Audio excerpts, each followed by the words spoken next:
The air within the evergreen estate felt heavier than the humid fog, often cloaking the Puget Sound, and Ethan Blackwood felt that pressure constricting his chest. The estate's majestic marble columns and opulent gold accents, usually silent declarations of boundless power, now stood as stark witnesses to his anguish. In the private family council chamber, where Blackwood history permeated every polished surface, elder board members, impeccably suited, regarded him with a disquieting blend of respect and simmering impatience. Their gazes pierced him like needles, each prick finding the raw wound in his soul. Ethan, whose presence was usually as imposing as the mighty Cascade Mountains, felt a cold sweat trickle down his spine, unseen beneath his designer suit. The crushing responsibility for the entire Blackwood empire rested heavily on his shoulders, a burden borne since his parents' premature loss, a tragedy that had both forged and hardened him. Then, the unctuous voice of his uncle, Reginald Blackwood, broke the stifling silence, oozing like poisoned honey. "My dear Ethan," Reggie purred, his words dripping with false concern, "the clause of succession of the Blackwood family trust and corporate bylaws is clear as an untouched glacial lake. A direct heir, a male heir specifically, is the essence of our legacy, the cornerstone of our prosperity. And the deadline, my nephew, is slipping away like fine sand through an hourglass." A disingenuous smile spread across Reggie's thin lips, his eyes glinting with barely concealed malice. He didn't need to say more. The blatant insinuation of his own claim to total control of the Blackwood empire and family fortune hung heavy like a vulture, poised to strike. Murmurs rippled through the board members, a low insidious hum that slowly eroded Ethan's authority. With each word from his uncle, Ethan felt the ground crumble beneath his feet. Losing leadership wasn't just personal, it was betraying his family's legacy, abandoning Blackwood Industries to a corrupt, unscrupulous man. It was a misstep he could not afford, a stain that would forever tarnish his ancestors' legacy. Ethan's mind spun in a dizzying maelstrom. The pressure was unbearable, a suffocating knot in his throat that prevented his voice from emerging with resolute firmness. He needed an heir, and he needed one now. Desperation mingled with fierce determination, an ardent flame burning hot in his chest. His eyes swept the room, but he no longer saw the board members nor his treacherous uncle. Instead, a vivid image materialized in his mind, like a guiding beacon amidst a raging storm. Clara, Dr. Clara Vance, the brilliant physician with her expressive eyes and razor-sharp intellect, the woman he had once loved with overwhelming intensity, whose lingering touch still haunted his dreams. She was the only one, the sole woman he could envision as the mother of his child, the only one capable of giving him the heir he desperately needed to save his empire. Her memory was both a balm and a searing wound. Their separation had been agonizing, a deep, festering cut that had never fully healed. But now, time was a luxury he could not afford. The existential urgency of Blackwood superseded any past hurt or lingering resentment. Duty spoke louder than his broken heart. To protect his family's interests, to defend his legacy, Ethan would make a decision that transcended conventional morality, an act unthinkable to most, but one that, in his tormented mind, was the only viable path forward. He would do whatever it took, no matter the cost. Night descended upon Seattle, painting the vast sky with hues of deep purple and fiery orange, while city lights glimmered like fallen stars. Life continued its rhythm, utterly oblivious to the profound drama unfolding within Ethan's private chambers at the Evergreen Estate. At the Rainier Valley Community Health Center, Dr. Clara Vance, her rich brown hair in a neat bun and her brow furrowed in concentration, closed the last patient file of the day. Her shoulders ached with weariness, yet quiet satisfaction gleamed in her eyes, the profound contentment of a day well spent, dedicated to saving lives and alleviating suffering. She was a dedicated, fiercely independent physician, and her clinic was both her refuge and her life's defining purpose. Little did she know that, as she switched off the lights and locked the door, her life was about to irrevocably change in a drastic and shattering manner.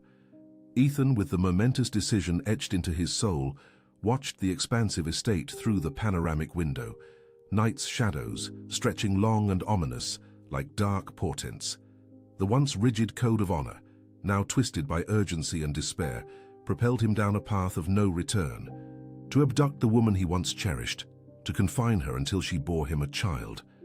The idea was brutal, merciless, yet the terrifying image of Blackwood falling into Reggie's clutches was even more horrifying.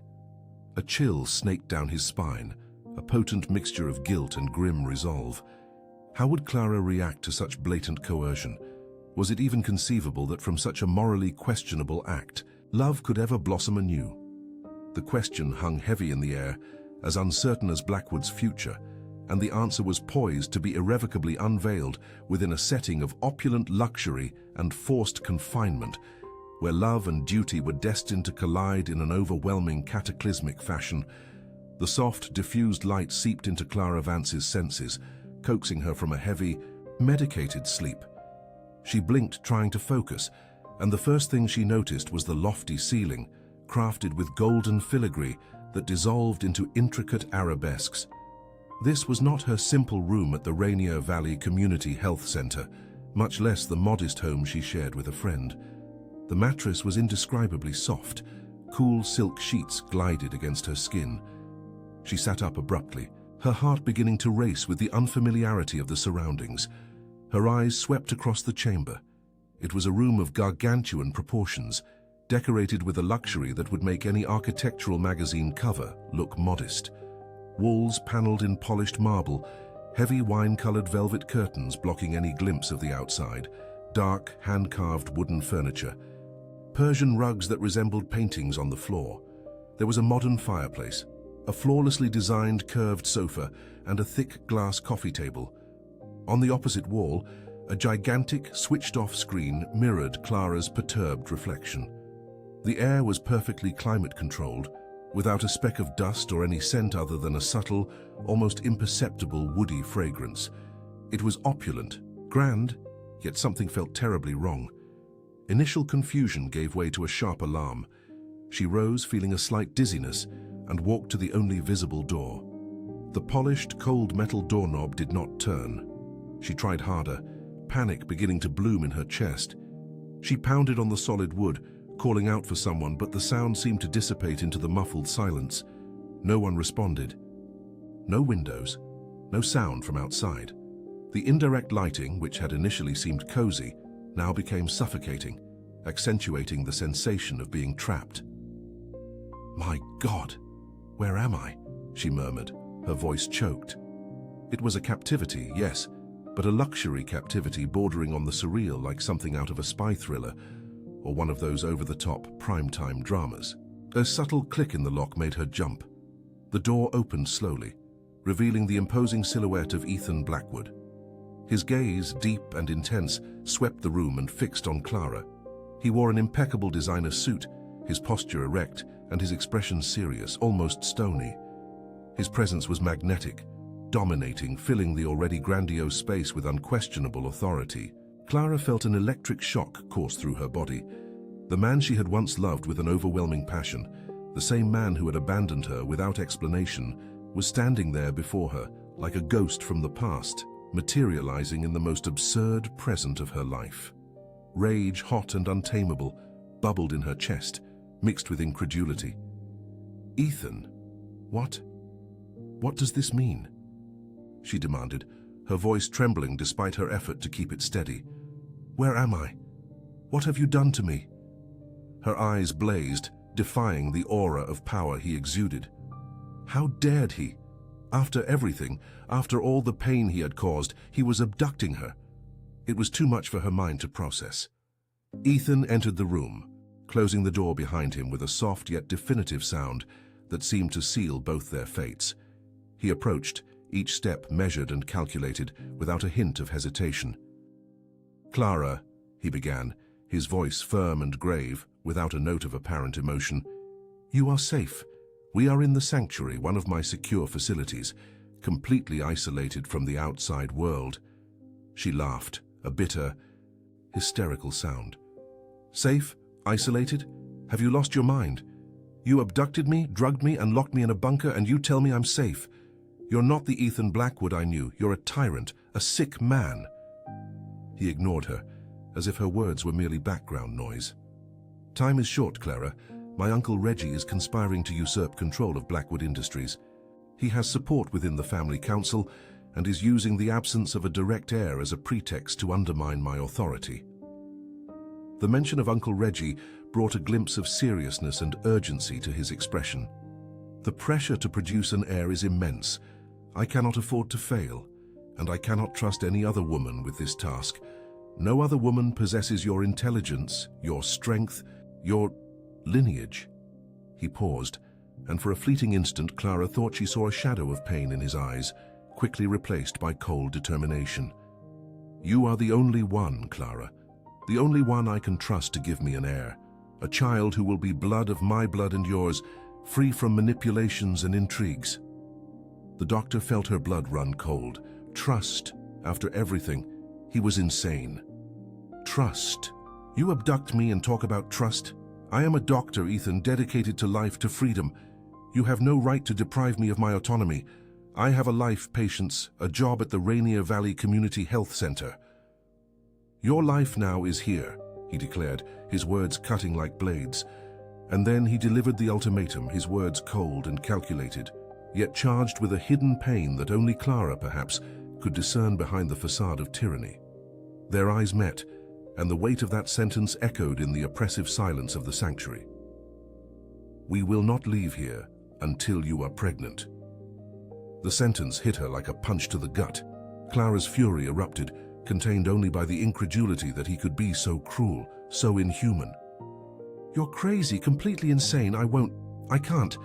You can't force me to do this. It's a crime." She took a step forward, her face contorted in a mixture of rage and despair. "You are not the man I loved, Ethan. You are a monster." Ethan Blackwood, however, maintained his unwavering posture.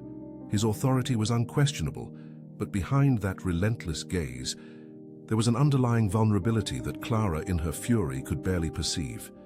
His choice of her had not been random. It wasn't merely pragmatism. There was a mixture of desperation and an unforgotten love, a lingering trace of feeling that had compelled him to turn to her, the woman he had lost. He had pushed her away, yes, but he had never forgotten her. "I regret that it has come to this, Clara," he said, his voice low, almost a whisper, contrasting with the brutality of his previous words. "But there is no other way. My legacy, Blackwood Industries, depends on it." Dr. Clara Vance felt Ethan's declaration as a gut punch, an unbearable weight making her scream. His empire, Blackwood Industries, depended on it, he stated. But her freedom, her dignity? "Depended," echoed, distorted by pain, disbelief. The luxurious sanctuary's air, once a world's reprieve, now felt rarefied, heavy with a destiny she rejected. Clara would not bend. A physician, woman of science, reason, but above all of resolve, with pride too vast for any gilded cell. Ethan withdrew, leaving comfort's promise, isolation's threat. Clara began inspection. Her eyes, used to scrutinizing labs, diagnosing problems, swept the room with feverish urgency. No cheap novel spy, her analytical mind sought flaws, weak points, exploitable breaches. Massive, impeccably finished doors were tested. Handles pulled, shoulders pushed. She heard hollow, impenetrable metal. None yielded, not a millimeter. Walls, noble wood, polished stone, seemed solid as bedrock. No windows, just screens simulating landscapes, a cruel irony mocking her deprivation. She toured each room, luxurious bedroom, spacious bathroom, living room with sofas, small kitchen. She sought ventilation, maintenance panels, anything a less trained eye might miss. Nothing. The luxurious sanctuary was a subterranean fortress, impenetrable, a concrete tech vault, resisting external threat. Now internal escape. Despair threatened, but Clara repelled it with force used for patience. "I won't give up, not if pigs fly," she murmured, anger warming her blood, an impelling energy. Ethan returned. Clara's expression mixed defiance, indignation. She confronted him mid-room, arms crossed, posture firm as a statue. Ethan, how can you do this? Where is the man I loved? Who swore to protect the vulnerable? This isn't honor, it's tyranny, it's pure kidnapping. Her controlled voice carried fury's weight. You, a leader, a Blackwood, take my freedom, imprison me as an object, an air-making machine. What morality is this? Ethan faced her, eyes dark as desert night, holding unyielding determination. Clara, you don't grasp the situation's gravity. The Blackwood Empire is on a precipice. My uncle Reggie will plunge the corporation into corruption, tyranny if I lack a direct heir. This is the sole way to ensure everyone's security, prosperity. He gestured. You'll have all needed. Comfort, security, food, books. Only your freedom will be temporarily restricted. Temporarily? She retorted with a bitter laugh. Until I'm pregnant. Right? What guarantees my freedom then? What life do you offer? A prison life where the only escape is a child of coercion? Do you think such a child can be love's fruit? True love, like ours? Her voice faltered, betraying her still-carried wound. It's impossible. Life, Ethan, conception, needs love, desire, not imposition. I am no broodmare for propagation. Love's mention, their history, struck Ethan unexpectedly. His gaze's firmness wavered briefly, but he quickly recomposed. Clara, I know this is difficult, but the Blackwood Empire's fate outweighs personal feelings. You are the woman I trust, the only one who can give me a strong, worthy heir. I won't abandon you. I swear by my name, my parents' memory, that you and our child will have full respect and protection. Respect, she almost spat. Respect isn't imposed, Ethan, it's earned. You lost mine dragging me here. I won't cooperate with your conception attempts. I'll do nothing against my will. You can imprison me, force me to stay, but not to conceive. My body, my choice. She crossed arms, an invisible wall between them, her gaze defiant as a championship loss. Defeat visible, yet the fight fiercely present. Tension was palpable, dense as air before a desert storm. Each word a spark, igniting a battle of wills. Clara refused to yield, her determination unyielding. Ethan, for the first time, felt her resistance's weight. A Blackwood, accustomed to obeyed orders, respected power. But Clara wasn't his subject. She was the woman he loved, the physician who healed, the free spirit he'd imprisoned. He tried to approach, but she recoiled, body erect, rigid. Don't touch me. Not until you understand. Ethan stopped, hand extended, frustration and strange admiration on his face. He'd underestimated her strength, resilience. Generating a direct heir for the Blackwood Empire, seeming simple logistics and determination, now revealed a far more complex challenge. Not just a body, but a soul he needed to win back, a will he couldn't simply dominate. Clara's refusal to submit, to be merely his desire's vessel, forced Ethan to confront not only her resistance, but also his authority's limits and his choice's morality. That confrontation, though silent in its most profound essence, resonated through the very walls of the sanctuary, echoing in Clara's every strained breath. The doctor felt the weight of Ethan's imposition, the audacity of that man who once had sworn to love her and now held her captive under the justification of an heir. Days dragged on in the suffocating opulence of the subterranean refuge. Each meal served, each book leafed through, each artificial ray of light seemed to mock her lost freedom, a constant reminder of the gilded cage she found herself in. She often caught herself looking at the door, locked, imagining life outside, her clinic, her patients, the routine that now seemed a distant dream. One late afternoon, as the indirect light of the bunker simulated a rosy twilight, Clara found a stack of antique books in Ethan's private library. Her fingers brushed the spine of a volume of classical verse, and a subtle aroma of sandalwood and aged paper transported her. Suddenly she was no longer in the bunker, but sitting on a stone bench in the gardens of the evergreen estate, the sun bathing the face of a younger Ethan, his eyes shining as he read to her verses from a Sufi poet. Flashback. That was the Ethan she had known, the man beneath the CEO's formidable exterior, who found time for romance and beauty amidst the relentless demands of the Blackwood Empire. He looked at her with an intensity that made her forget the world, a passion that ignited her very soul. She, an independent and dedicated doctor, never imagined that the head of such a colossal empire could capture her heart. But Ethan was not merely a powerful executive. He was a scholar, a strategist, and above all, a man who seemed to understand every fiber of her being. Their conversations extended into the early hours about corporate strategy, medicine, philosophy, and the dreams they both harbored for Blackwood. He made her laugh with inside jokes. "Blackwood things only we understand, right, my love?" He took her on secret outings to the Pike Place market, disguised, laughing like teenagers, buying a treat here, a spice there, like a common couple in Seattle, without the corporate pomp. The connection was not merely physical, it was intellectual, emotional, spiritual. He promised a future, a partnership, a life together where she would not just be his companion, but his confidant and equal. He called her my guiding star, and she believed him. She believed he was different, that their passion was strong enough to challenge conventions. His touch was a balm, his voice a melody.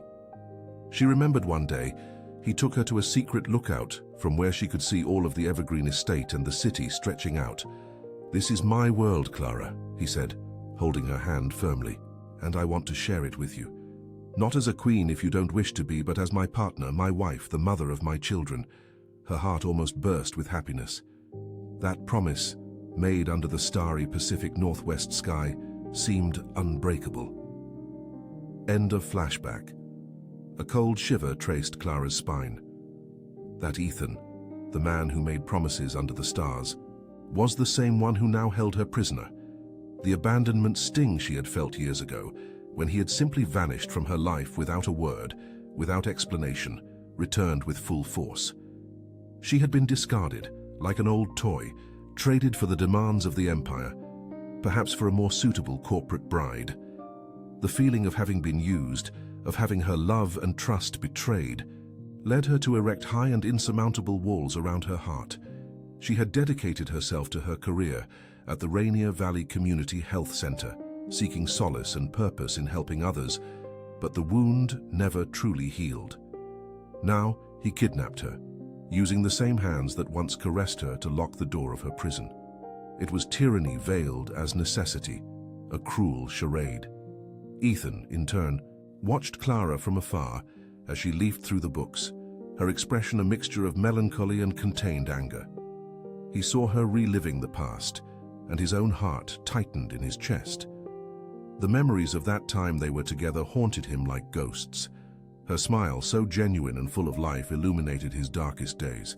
Her intelligence, the way she challenged him and made him see the world from a new perspective, was something he had never found in anyone else. He recalled the contagious joy she brought to his life, a vivid contrast to the seriousness and loneliness of his corporate responsibilities. Flashback, Ethan's perspective. Guilt was a slow poison that consumed him since the day he pushed her away. The decision to break up with Clara had not been easy, but necessary, a burden imposed by circumstances. His uncle Reggie, the parasite who fed upon the very entrails of power, had exploited a loophole in the Blackwood family trust's succession clause. Without a clear direct heir, Reggie could contest his leadership, claiming Ethan was unfit to govern. His uncle, a shrewd and unscrupulous man, had already begun to sow intrigue and undermine the board's confidence. Ethan knew that Clara, a strong and independent woman, but without ties to the corporate elite, would be an easy target for Reggie if he kept her openly by his side. He could not risk her safety, nor allow her to be used as a pawn in his game for control of the empire. The pain of seeing her leave, of having to feign indifference, of breaking the promises he had made under that same starry sky, was excruciating. He remembered every tear she did not shed in front of him, but that he knew were there. He loved her too much to drag her into the political quagmire of Blackwood Industries. He believed that the separation would be the only way to protect her, even if it cost him his own happiness. But in doing so, he broke her heart and his own, creating a wound that seemed irreparable. End of flashback. Ethan felt the weight of that secret. He still had not revealed to Clara the true reason for his abrupt departure, his uncle's manipulation that forced him to act that way. He thought that by protecting her from the past, he was sparing her more pain. But he realized now that his omission only fueled her resentment, transforming his love into bitterness. Bitter regret corroded Ethan. Nights in the sanctuary became a battlefield, more intimate, more complex than any conflict within the Evergreen estate. Its opulent silence meant for love now an arena for their silent war. He knew his duty. Blackwood Industries' succession clause and Uncle Reggie's looming threat pressed upon every moment. Clara's resistance was a force of nature, unyielding, dignified. Ethan's first efforts at conception were a calculated disaster, a clash of duty and pride. He approached her with military seriousness, his voice grave, dark eyes conveying his empire's urgency. "Clara, time is crucial. We must act," he'd say, reaching out, but she'd elude him. She was no ordered concubine, no courted princess. She was Clara, the brilliant, independent doctor, her body and will not for bargaining. "Act?"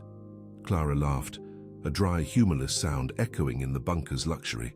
"As if I were a machine, Ethan, a womb to be filled on command." She crossed her arms, posture defiant. "Love isn't forced, Ethan. The child you seek for your empire won't be born of a kidnapping." She gave no quarter. Her sharp intellect, main weapon, erected insurmountable barriers. She feigned headaches, claimed fatigue, or simply locked herself in the bathroom for hours, reading with an exasperating calm that drove him mad. Ethan, accustomed to obedience, watched his authority crumble before her unwavering dignity. Frustration burned in his chest. Strangely, a growing admiration surfaced. He realized the woman before him was not merely the Clara he had loved, but a stronger, more resilient version. The brutality of his methods weighed on his conscience. "Damn, what am I doing?" he thought, watching her avoid his gaze, her hurt palpable as the air. He needed an heir, yes, but not a mother who would forever despise him. He changed tactics. Military approaches yielded to conversations, to lighter talk. But Clara's distrust was a high, thick wall. He spoke of Blackwood Industries, the vast Pacific Northwest landscapes, the music he loved, the books he had read. She listened, eyes skeptical, analytical, dissecting his every word for a falsehood. "It's a masterstroke, isn't it?" she thought. "He thinks he'll sweet-talk me now?" One evening, heavy silence stretched between them after another frustrated attempt at rapprochement. Ethan decided to take a chance. He watched her across the room as she flipped through a fashion magazine with forced disinterest. "Clara," he began, his voice softer than usual. "I know you hate me now. Perhaps I deserve it." He paused, breathing deep. "But our separation, it wasn't as you think. It wasn't entirely my choice." Clara slowly lowered the magazine, her gaze fixed on him, a mix of surprise and skepticism on her face. "Oh, really? And now, conveniently, you arrive with this story, after kidnapping me and imprisoning me here." Her voice laced with sarcasm. "Spare me, Ethan. I'm not foolish, I don't fall for cheap tricks." "It's no trick, Clara," he insisted, standing and walking slowly toward her. "There was manipulation. Someone planted a rumor, intercepted a letter. They made it seem I abandoned you, that I didn't care." He stopped feet from her, his face a mix of pain and desperation. "I wanted to protect you, keep you far from the Evergreen Estate's dangers, and I hurt you more still, but it was never my intention to leave you." A chink opened in Clara's wall, a small crack for doubt to seep through. The doctor's analytical mind, ever seeking facts and evidence, was activated. Manipulation? Who would do that, and why? She stood, arms crossed, but this time with different intensity in her gaze. "You're trying to manipulate me now, aren't you? You want me to believe this story, so I'll cooperate with your heir plans, is that it?" "No," Ethan replied, his voice firm. "I'm trying to tell you the truth. Only a part of it, for now. But it is the truth." Clara stared, evaluating every nuance of his expression. "Truth? Proof, Ethan. I want proof. I don't believe in fairy tales.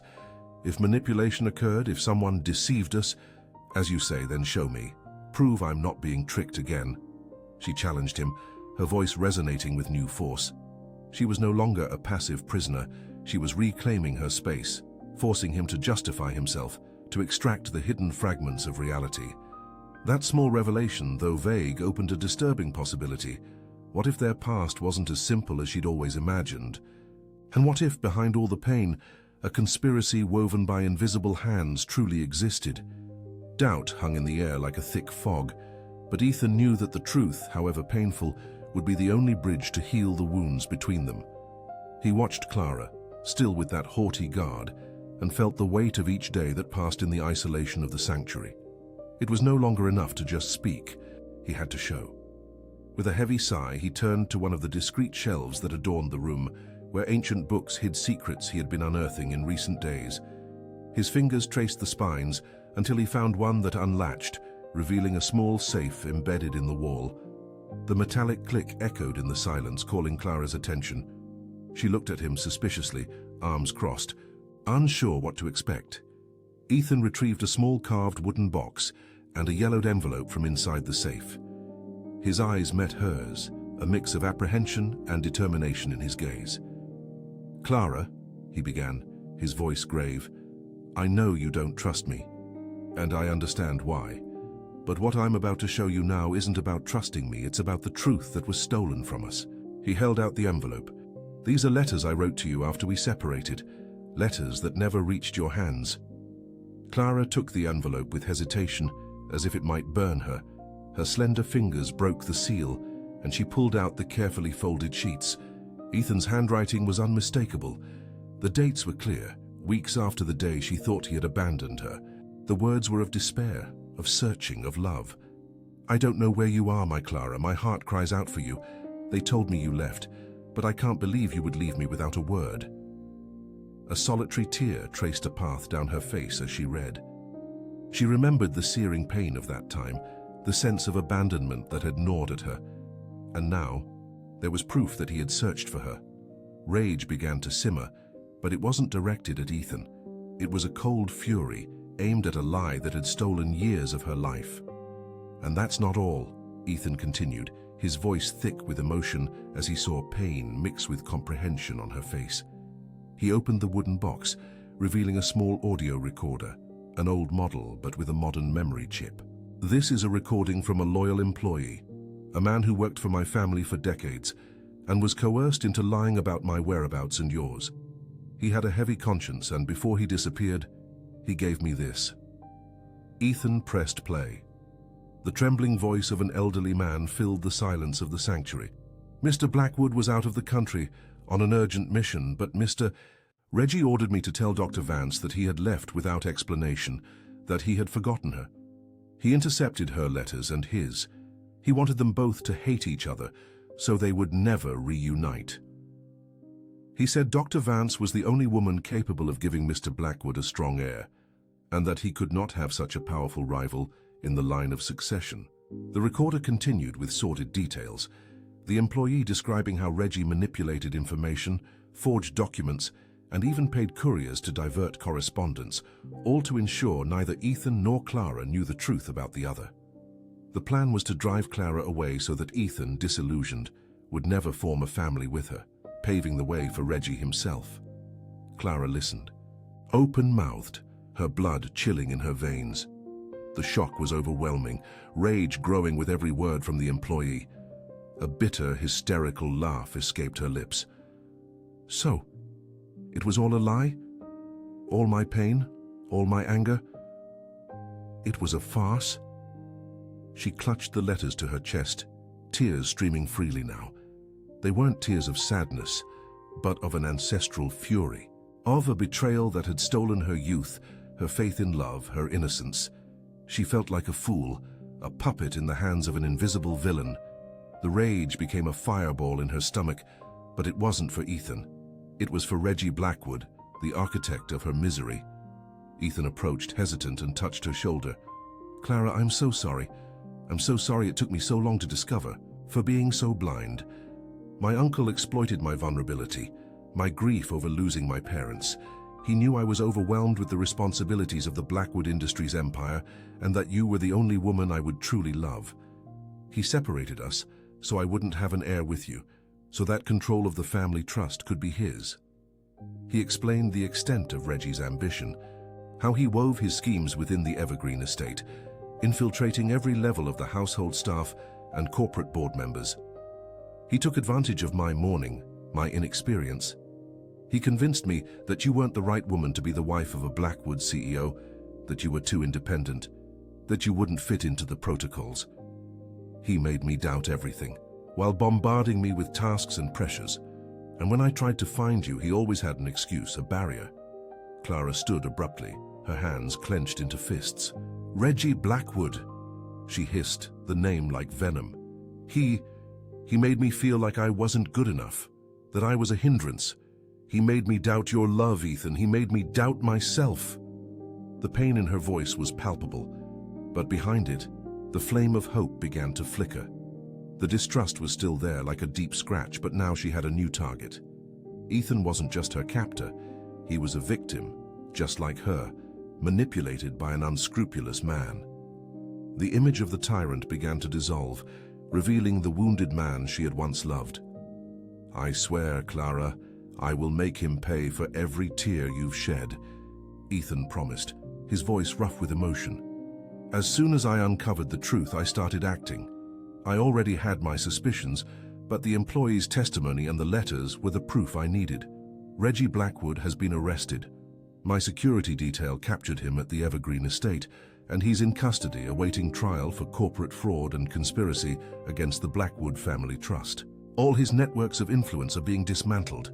The Blackwood Industries empire is secure. The news of Reggie Blackwood's arrest, however shocking, brought unexpected relief to Clara.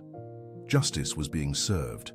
The fog of deception that clouded her past finally dissipated, revealing the clarity of a cruel but liberating truth. The door to understanding was open, and though the wounds wouldn't heal instantly, a new path toward reconciliation was charting itself on the horizon. She looked at Ethan, no longer with the resentment of a prisoner, but with the complexity of someone who saw an imperfect man, yes, but also one deeply wounded and deceived. The days that followed were of a different intensity. Their conversations grew deeper, more honest. They revisited memories, shared pains and regrets, rebuilding what had been brutally broken. Clara began to see the pressure Ethan carried on his shoulders, the solitude of a leader who needed to protect his family's legacy, and the thousands of employees tied to the Blackwood empire, the grief of a son who lost his parents too soon. She saw him not just as the formidable CEO, but as Ethan, the man she had loved and who, despite his mistakes, acted out of desperation and deception.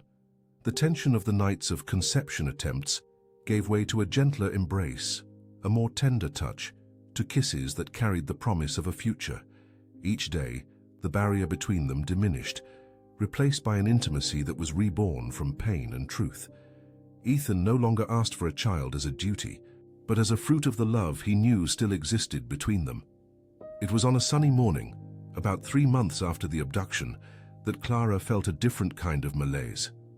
It wasn't the anxiety or the stress of confinement. It was something deeper, more intrinsic.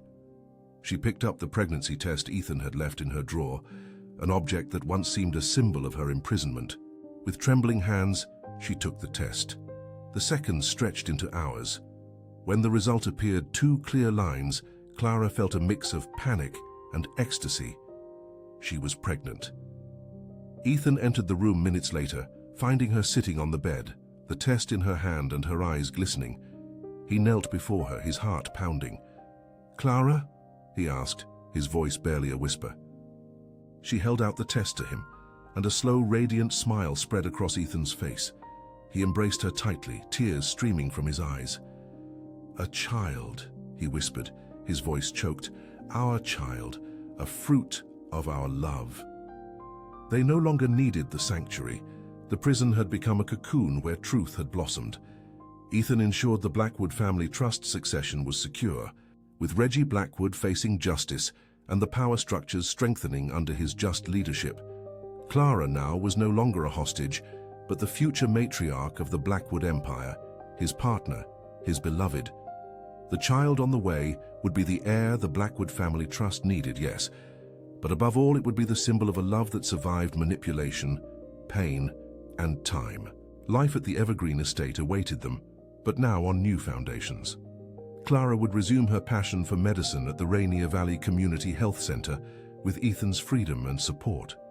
They would build a family, not out of obligation, but by choice, by a love rediscovered and stronger than ever. The journey had been arduous, full of twists and broken hearts, but in the end, truth prevailed, and love found its way back.